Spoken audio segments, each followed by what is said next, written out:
Hello everyone. आज तुम लोगों को हम डिसोल्यूशन चैप्टर समझाएंगे। तो डिसोल्यूशन चैप्टर का कंप्लीट प्रोसीड्यूर फास्ट से लास्ट तक क्लियरली कंसेप्ट क्लियर कर देंगे, ठीक है।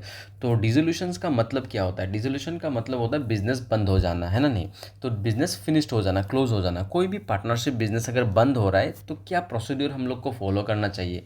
नॉर्मली अगर सोचते हैं हम लोग, तो हम लोग पहले बिजनेस पार्टनरशिप बिजनेस अगर बंद कर देते हैं तो फास्ट हम लोग एसेट रियलाइज कर देंगे। जितना भी एसेट्स है बिजनेस में उसको सोल्ड आउट कर देंगे, करके जितना भी पैसा मिला उस पैसा हम लोग क्या करेंगे, लाइबिलिटीज़ अगर पे कुछ है तो पे कर देंगे।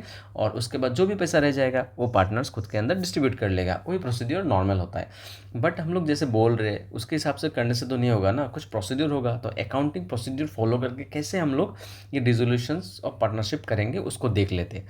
तो पहले हम लोग इसके बारे में देखना पड़ेगा कि क्या क्या अकाउंट बनाना है। पहले हम लोग को ऑलवेज रिलेशन अकाउंट बनाना है, उसके बाद partners capital account and last one is bank और कैश अकाउंट। अगर क्वेश्चन में बोथ दिया हुआ है, कैश भी दिया हुआ है, बैंक भी दिया हुआ है, then you have to open bank account. तो बैंक अकाउंट के थ्रू से तुमको करना है, ठीक है। तो डिसोल्यूशन का मतलब तो समझ में आ गया। Complete closure of the form, बंद हो गया परमानेंटली, मगर बिजनेस बंद हो जाना। और ये जो सेक्शन 39 लिखा हुआ है ये जस्ट डिफाइन करके रखा हुआ है डिसोल्यूशन ऑफ फॉर्म क्या होता है, ठीक है। तो पार्टनरशिप बंद हो जाने से वही सेक्शन 39 पे कंपनी पार्टनरशिप डेट 1932 में डिफाइन किया हुआ है। तो अभी देखते हैं सबसे इंपॉर्टेंट, ये तीनों अकाउंट में से सबसे इंपॉर्टेंट है रियलेशन अकाउंट। तो रियलेशन अकाउंट हम लोग कैसे बनाते हैं, कौन सा आइटम आते हैं, डिटेल एक बार पढ़ लेते हैं। तो रियलेशन अकाउंट में पहला आइटम एसेट ट्रांसफ़र करना होता है। बिजनेस में जो भी एसेट्स है ना सबको ट्रांसफ़र करना पड़ता है। कहाँ पे? रियलेशन अकाउंट में, except cash and bank. Cash and bank को छोड़ के बाकी सब ट्रांसफ़र कर दो। लाइबिलिटीज़ अगर है कुछ तो लाइबिलिटी को भी ट्रांसफ़र करो। भाई कौन सा लाइबिलिटीज़ ट्रांसफ़र करना है? Outside, that means external liabilities. External liabilities के अंडर पे कौन सा आता है? क्रेडिटर्स आता है, बिल्स पेबल है, बाहर का आदमी हो गया, है ना? नहीं तो कम बिजनेस से बाहर का जो पर्सन रिलेटेड है वो लोग को कुछ पैसा देना है तो उस अमाउंट को ट्रांसफ़र करना पड़ेगा। इनसाइड लाइबिलिटी बोलने से क्या होता है? इनसाइड लाइबिलिटी हम लोग को समझ में आ जाता है, ये नॉर्मली कैपिटल एंड प्रॉफिट का पार्ट होता है, ठीक है। तो ये सब हम लोग इंटरनल है, उसको ट्रांसफ़र मत करना। हाँ, तो लाइबिलिटी ट्रांसफ़र हो गया। अभी जो भी एसेट ट्रांसफ़र किया था उसको सेल करो, सेल करने से पैसा मिलेगा, दैट इज़ एसेट रियलाइज। और कुछ अगर अनरिकॉर्डेड एसेट्स है, अनरिकॉर्डेड एसेट का मतलब है जो बैलेंस शीट में मेंशन किया ही नहीं था, ठीक है। अभी उसको सेल कर दिया तो पैसा मिला, उसको भी तुम रियलाइजेशन में रिकॉर्ड करना पड़ेगा। Next, asset taken over by partner. कभी कभी बहुत सारा सामान बिजनेस बंद करने के टाइम पे पार्टनर लेके चला जाता है ना? नहीं, वो भी हम लोग रियलेशन अकाउंट में रिकॉर्ड करेंगे। कौन सा साइड में रिकॉर्ड कर देंगे उसको? तो ऑब्वियसली हम लोग क्रेडिट साइड में रिकॉर्ड करेंगे। हाँ, उसके बाद लाइबिलिटीज पेड, बिजनेस का जो लाइबिलिटी था वो पेमेंट कर देंगे। अगर अनरिकॉर्डेड कुछ लाइबिलिटी है उसको भी क्लियर कर देना है रियलेशन अकाउंट में रिकॉर्ड करके। वो कौन सा साइड में आता है? डेबिट साइड में हम लोग रिकॉर्ड करते हैं। ये डेबिट साइड में रिकॉर्ड होता है। Liabilities taken over by partners, कोई पार्टनर अगर लाइबिलिटी लेके जाता है उसको भी तुम डेबिट साइड में रिकॉर्ड कर देना। और रियलाइजेशन एक्सपेंस, मतलब बिजनेस बंद करने के टाइम पे बहुत सारा खर्चा होता है, एक्सपेंसेस होता है, तो उसको तो वो भी तो पे करना है ना, तो वो भी हम लोग पे कर देंगे। और पे करने से कौन सा साइड में? रियलेशन का डेबिट साइड में हम लोग दिखा देंगे। तो पूरा प्रोसीड्यूर हो गया, एसेट ट्रांसफ़र भी कर दिया, लाइबिलिटी ट्रांसफ़र कर दिया, वो भी एसेट रियलाइज भी कर लिया। सब ओवरऑल कुछ ना कुछ रिजल्ट निकलेगा, आइदर प्रॉफिट नहीं तो लॉस। तो प्रॉफिट होगा नहीं तो लॉस होगा। प्रॉफिट होने से भी पार्टनर के बीच में बांट देना और लॉस होने से भी बेयर करवा देना, ठीक है। तो ये हो गया रियलेशन का कंप्लीट स्टेप। तो एक बार हम लोग पूरा फुल फॉर्मेट वाइज देख लेते हैं तो कैसे करके रियलेशन अकाउंट बनाना है। तो देखो, रियलेशन अकाउंट बना लिया। तो रियलेशन अकाउंट में पहला आइटम तुमको फर्स्ट स्टेप में इसको लिखना है, एसेट। एसेट बैलेंस शीट को ध्यान दो, बैलेंस शीट में एसेट कौन सा साइड में रहता है? राइट साइड में, तुम उल्टा साइड में लिख लो, ट्रांसफर मार दो, एक्सेप्ट कैश एंड बैंक को छोड़ के। सेकेंड स्टेप में इसको लिखना है सनरी लाइबिलिटी, जो भी लाइबिलिटी है एक्सटर्नल लाइबिलिटीज उसको ट्रांसफर कर दो। ये भी उल्टा साइड में आ रहा है, देखो बैलेंस शीट में ये कौन सा साइड में था?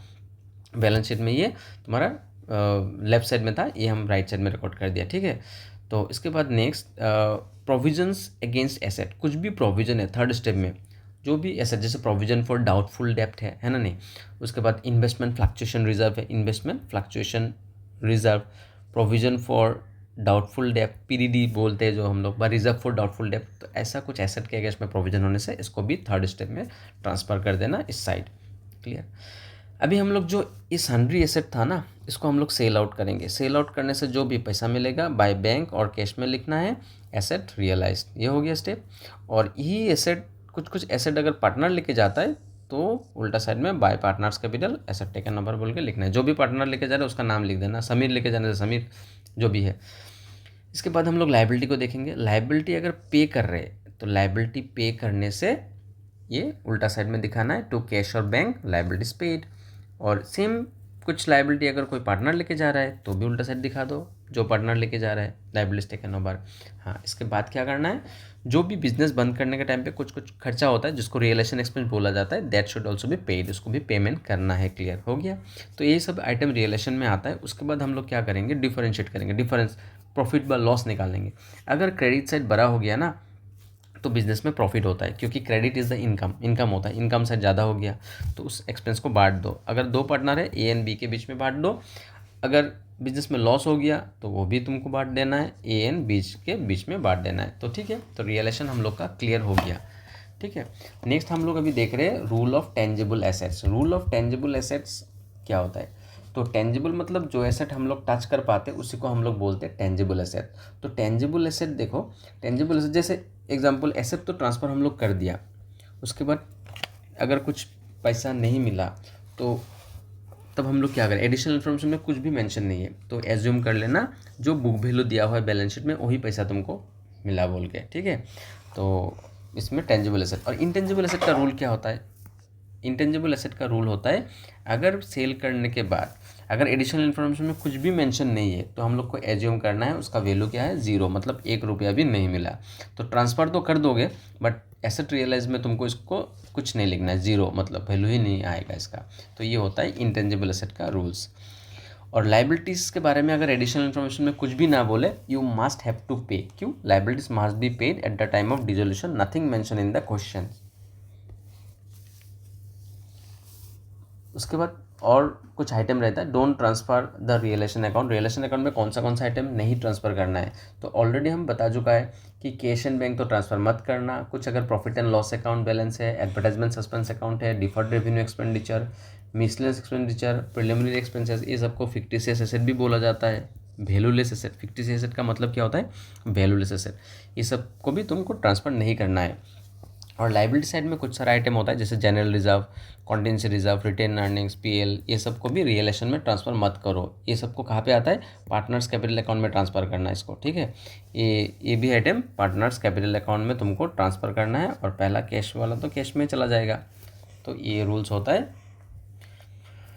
भाई गुडविल के बारे में हम लोग देख लेते हैं। गुडविल एक इम्पॉर्टेंट पार्ट होता है, सारे बच्चे के लिए डाउट क्रिएट होता है गुडविल को कैसे ट्रीट करना चाहिए। देखो, गुडविल अगर बैलेंस शीट में है तो तुमको ट्रांसफ़र करना है रियलेशन अकाउंट में।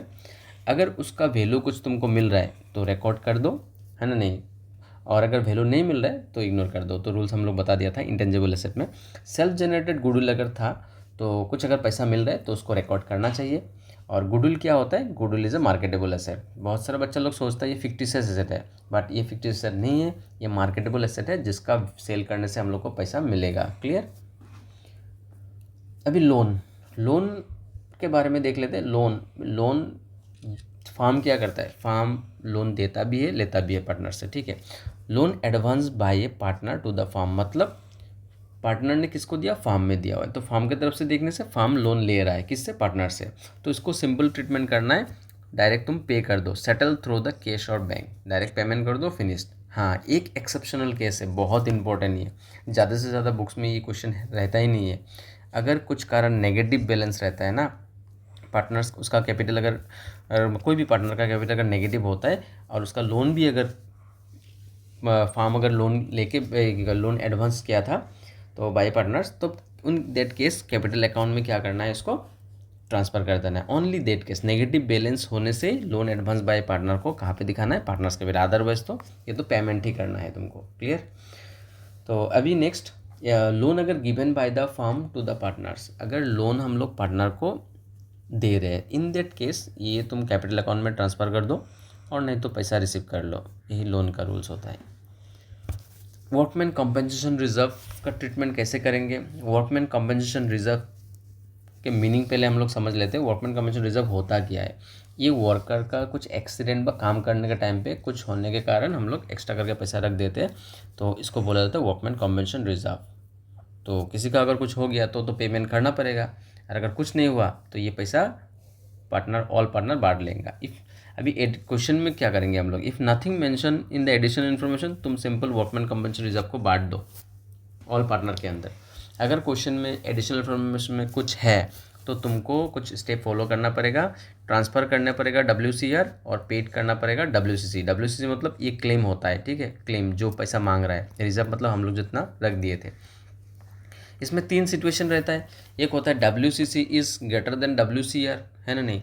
तो तुम सोच लो WCC 20,000 है, क्लेम कितना किया 20,000, रिजर्व में कितना है 15,000, तो कैसे ट्रीटमेंट करोगे, सिंपल रियलाइजेशन अकाउंट में तुम WCR को क्रेडिट साइड में लिखना और ये 20,000 को पेमेंट कर देना कौन सा साइड में, डेबिट साइड में। क्लियर हो गया।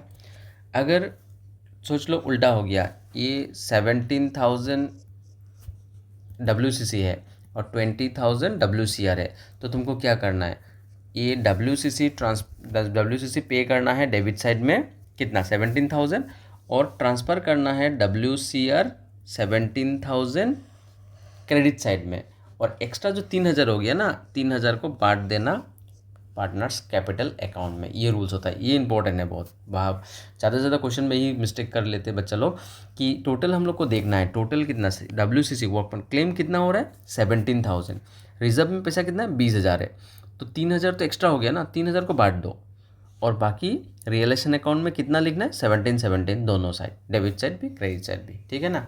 और अगर इक्वल हो गया, इक्वल होने का मतलब ही नहीं है, दोनों साइड इक्वल हो गया तो रियलाइजेशन अकाउंट में रिकॉर्ड कर दो, रियलाइजेशन अकाउंट में WCC का पेमेंट करना कौन सा साइड में, डेबिट साइड में, और ट्रांसफ़र करना कौन सा साइड में, क्रेडिट साइड में।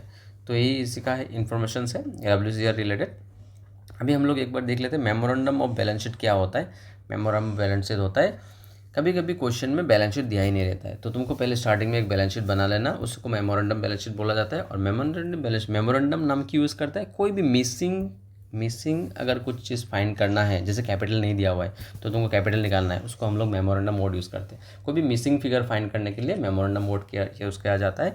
तो हम लोग खुद से बैलेंस शीट एक बना लेंगे और उसमें अगर कैपिटल नहीं दिया हुआ है तो कैपिटल निकाल लेंगे, हो गया ना। अभी हम लोग देखते हैं पार्टनर्स कैपिटल कैसे बनाएंगे। पार्टनर्स कैपिटल का पहला आइटम होता है बाय बैलेंस BD। पहला आइटम कौन सा होता है, बाय बैलेंस BD। तो A एंड B ने कितना पैसा लगाया था ये स्टार्टिंग में हम लोग रिकॉर्ड कर देंगे। उसके बाद जो भी प्रॉफिट है, जनरल रिजर्व है तो उसको बांटो, अगर profit and loss account credit balance है उसको भी बांट दो, है ना नहीं। और अगर बाय वर्कमैन कंपनसेशन रिजर्व में कुछ भी क्लेम नहीं है तो उसको बांटो, व कुछ बैलेंस रह गया तब भी बांट सकते हो, है ना नहीं। और डेबिट साइड में होता है जैसे तुम्हारा advertisement, suspense account, fictitious asset, है ना, डिफर्ड रेवेन्यू एक्सपेंडिचर, ये सब आइटम को तुमको बांटना है, हो गया।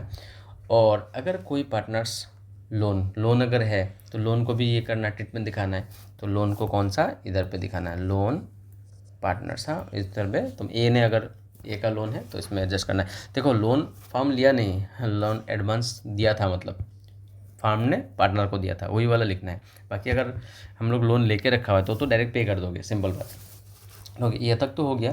अभी कभी कभी क्या होता है, कोई पार्टनर एसेट लेके जाता है, एसेट लेके जाने से सिंपल कहाँ पे दिखाना है, डेबिट साइड में टू रियलाइजेशन लिखना है, एसेट टेकन ओवर। अगर B लेके जा रहा है B में लिखना है। और कभी कभी लाइबिलिटीज़ लेके जाता है तो बाय रियलाइजेशन लिखना है, लाइबिलिटीज़ टेकन ओवर। अगर सोचो A लेके जा रहा है A में लिखना है। तो ये सब आइटम आता है, उसके बाद हम लोग बैलेंस करेंगे। पहले A को बैलेंस कर लेते हैं, टोटल कर दिया इधर पे, बाकी ये सब आइटम माइनस करने से जो मिलेगा तो वो तुमको बाय बैंक के थ्रू से रिप्रेजेंट करना है, हो गया by bank to bank debit side में। B को भी सेम बैलेंस करना है, बट कभी कभी उल्टा हो जाता है, डेबिट साइड बड़ा हो जाता है, तो इस साइड टोटल करके इधर पे लिख के उसके बाद पेमेंट कर देना बाय बैंक क्रेडिट साइड। ऐसा भी हो सकता है क्योंकि कौन सा साइड बड़ा होगा पता नहीं। अभी नेक्स्ट हम लोग कैश अकाउंट, लास्ट हम लोग इसमें रिजोल्यूशन में कैश अकाउंट बनाना है। कैश अकाउंट का पहला आइटम डेबिट साइड में आता है टू बैलेंस BD। और कैश अगर बैंक है तो तुमको बैंक बनाना है, तो बैंक बनाने से ऐसे बैंक अकाउंट में लिख देना। और अगर कैश भी है बैंक भी है तो बैंक बनाओगे ना, तो पहले तो टू बैलेंस BD आ जाएगा, उसके बाद टू कैश इन हैंड जो भी है उसको ट्रांसफ़र करो बैंक में।